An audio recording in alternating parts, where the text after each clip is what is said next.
Hi, this is Terry from Fabric Junction, and today I'm showing you a quilt that's called Owen's Odyssey. And as you can see, the blocks are going to be very large. So it's a quilt that you can make very quickly. Comes out, as you can tell, nice and large and has some nice contrast to it. Very simple to put together because it's done with a lot of just straight seams, nothing real fancy or unusual.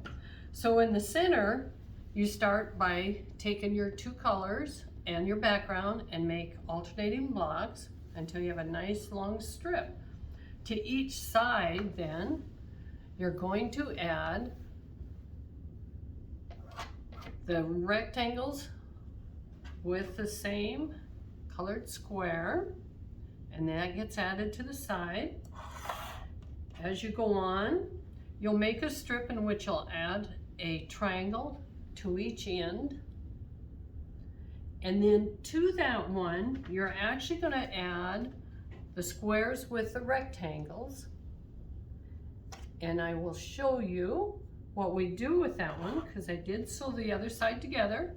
So it looks like this, which is really odd looking. I know that.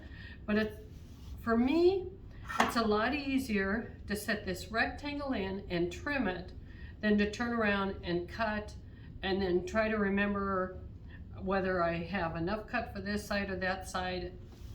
Like I said, not that you can't do it that way. I just found easier this way. So you find some kind of straight edge that has a 45-degree line on it. And we're going to line that up across the top. And then the edge gets lined up with the existing triangle.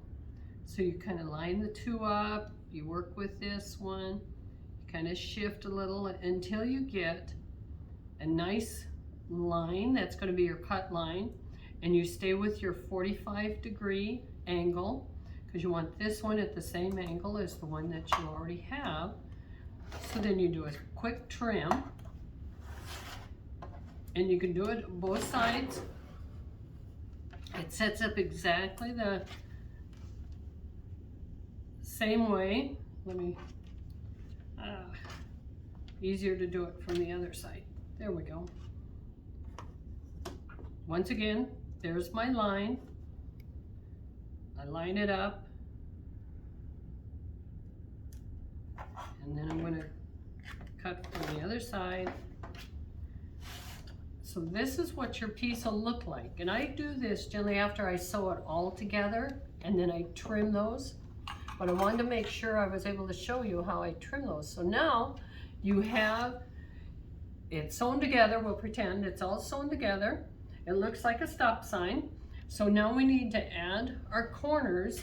And if we add our corners on this side, they're actually too big. This triangle is too big, and you would have to trim them down. But then your pieces, your block just runs up and down. That's not the look we're looking for. We're looking for on point. So your triangles will be added to your ends that you put together, and then to the sides to where you have your single colored block to each side, and there you have it. And I'll go over to where I actually have some of these finished so you can get a better idea. The colorway that I just laid out is this one over here, because we want everything on point, or we want, the block isn't on point, but we do want our pieces to run at an angle, and it creates a beautiful look and a more interesting look to our block when we've done this. So I hope you like Owen's Odyssey. It's a great quilt, goes together very fast. And thank you for watching us here at Fabric Junction. Check out our website at junctionfabric.com and all the fancy little buttons that come along with the video.